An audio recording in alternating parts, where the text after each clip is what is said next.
오늘 하세나 본문은 열왕기상 4장 1절에서 19절까지의 말씀입니다. 솔로몬 왕이 온 이스라엘을 다스리는 왕이 되었을 때에 그가 거느린 고급 관리들은 다음과 같다. 사독의 아들 아사랴는 제사장이고, 시사의 아들 엘리오렙과 아이야는 서기관이고, 아일롯의 아들 여호사밧은 역사 기록관이고, 여호야다의 아들 브나야는 군사령관이고, 사독과 아비아달은 제사장이고, 나단의 아들 아사랴는 관리를 지휘하는 장관이고, 나단의 아들 사붓은 제사장 겸 왕의 개인 자문관이고, 아이살은 국내 대신이고, 압다의 아들 아도니람은 강제노역 책임자였다. 솔로몬은 온 이스라엘 지역에다가 관리를 지휘하는 장관 12를 두었는데, 그들은 각각 한 사람이 한 해에 한 달씩 왕과 왕실에서 쓸 먹거리를 대는 책임을 졌다. 그들의 이름은 다음과 같다. 에브라임 산간 지역은 베누리 맡았다. 마가스와 사알빔과 베세메스와 엘론베타난 지역은 벤데겔이 맡았다. 아룻복과 소고와 헤벨 전 지역은 벤헤셋이 맡았다. 돌의 고지대 전 지역은 벤아비나답이 맡았는데 그는 솔로몬의 딸 다밧의 남편이다. 다하낙과 무깃도와 이스르엘 아래 사르단 옆에 있는 벳산 전 지역과 저 멀리 아벨모올라와 용느함에 이르는 지역은 아힐룻의 아들 바하나가 맡았다. 길르앗의 나못 지역과 길르앗에 있는 므낫세의 아들 야일의 모든 동네와 바산에 있는 아르곱 지역에 성벽과 높빗장을 갖춘 60개의 큰 성읍은 벤게벨이 맡았다. 마하나임 지역은 이도의 아들 아히나답이 맡았다. 납달리 지역은 솔로몬의 딸 바스맛의 남편 아히마아스가 맡았다. 야셀과 아롯 지역은 후세의 아들 바하나가 맡았다. 이사갈 지역은 바루아의 아들 여호사밧이 맡았다. 베냐민 지역은 엘라의 아들 시므이가 맡았다. 길르앗 땅은 도리의 아들 게벨이 맡았다. 이곳 길르앗은 아모리 사람의 왕 시온과 바산 왕 옥의 땅이었다. 이 12 밖에도 온 땅을 맡아서 관리하는 장관이 따로 있었다.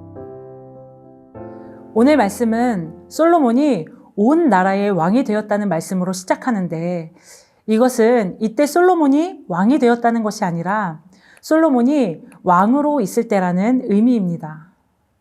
솔로몬은 그가 왕으로 있을 때 그를 도와 이스라엘을 다스릴 신하들을 세웁니다. 오늘날로 말하면 새로운 행정 조직을 꾸리게 된 것입니다. 지도자가 바뀌었으니 당시 상황에 맞게 새롭게 사람을 세우고 기관들을 정비하는 것은 당연한 일이었을 것입니다. 이어지는 말씀에 나오는 명단을 보니까 가장 첫 번째가 제사장, 그 다음 서기관, 사관, 군사령관, 집안 장관과 두령, 이어서 왕의 벗, 국내 대신, 노동의 책임자, 이렇게 직책의 순서대로 기록이 되어 있습니다.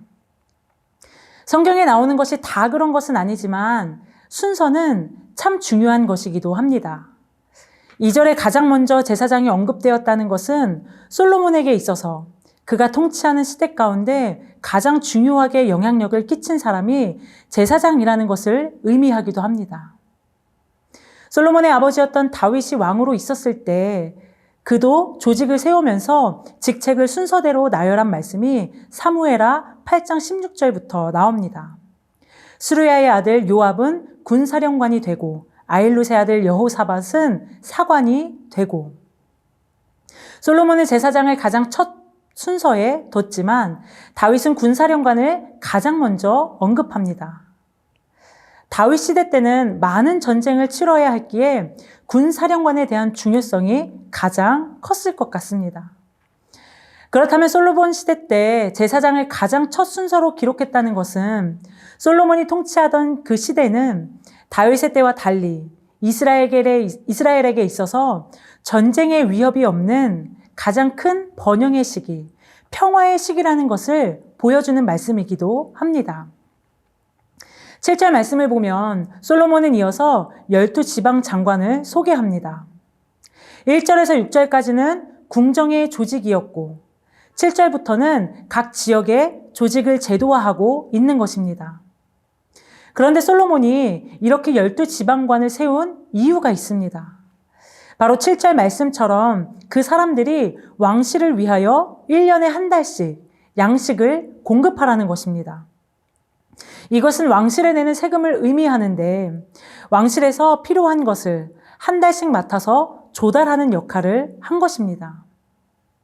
하지만 이 일이 당장에는 세금을 내도 힘들지 않을 만큼 이스라엘의 평화와 부요가 있었지만 나중에 결국에는 과중한 세금으로 인해 반란이 일어나게 되고 우리가 알다시피 남유다와 북이스라엘로 나라가 나눠지게 되어버리는 시초가 됩니다. 솔로몬의 통치는 당시 이스라엘로 하여금 전무후무한 안식과 평화를 누린 때였습니다. 솔로몬도 나라를 다스리는 데 있어서 행정 조직을 새롭게 하며 좋은 시스템을 만들어 그의 왕권을 지키고자 노력했습니다. 그러나 솔로몬이 기억해야 할 것은 열왕기상 2장 3절의 말씀처럼 하나님 여호와의 명령을 지키고 그 길로 행하라는 말씀입니다. 그렇게 하면 어디로 가든지 무엇을 하든지 형통하게 된다는 이 약속의 말씀을 솔로몬이 기억해야 할 것입니다. 앞으로 이어지는 열왕기의 말씀은 하나님의 약속의 말씀을 떠나 스스로 왕권을 지키고 이스라엘을 다스리려 했던 솔로몬의 행보가 어떻게 이어지는지 살펴보게 될 것입니다.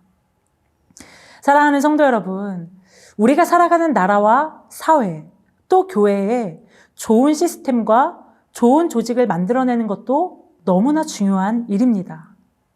하지만 이 모든 것은 하나님께서 지켜주시고 하나님께서 보호해 주시는 것이라는 가장 중요하고도 기본적인 사실을 잊게 된다면 아무리 좋은 시스템이라도 소용이 없다는 것을 우리는 깨달아야 합니다. 오늘도 우리가 살아가는 이 세상이 눈에 보이지는 않지만 영원한 통치자이신 하나님께서 다스리고 지키시고 있다는 것을 믿음의 눈으로 바라보며 살아가는 우리 모두가 되시길 축복합니다. 오늘의 하시조는 푸른 나눔을 위해서 함께 기도하는 것입니다. 푸른 나눔 사역과 직원들을 위해 함께 기도해 주세요. 오늘의 하시조 함께 하시죠.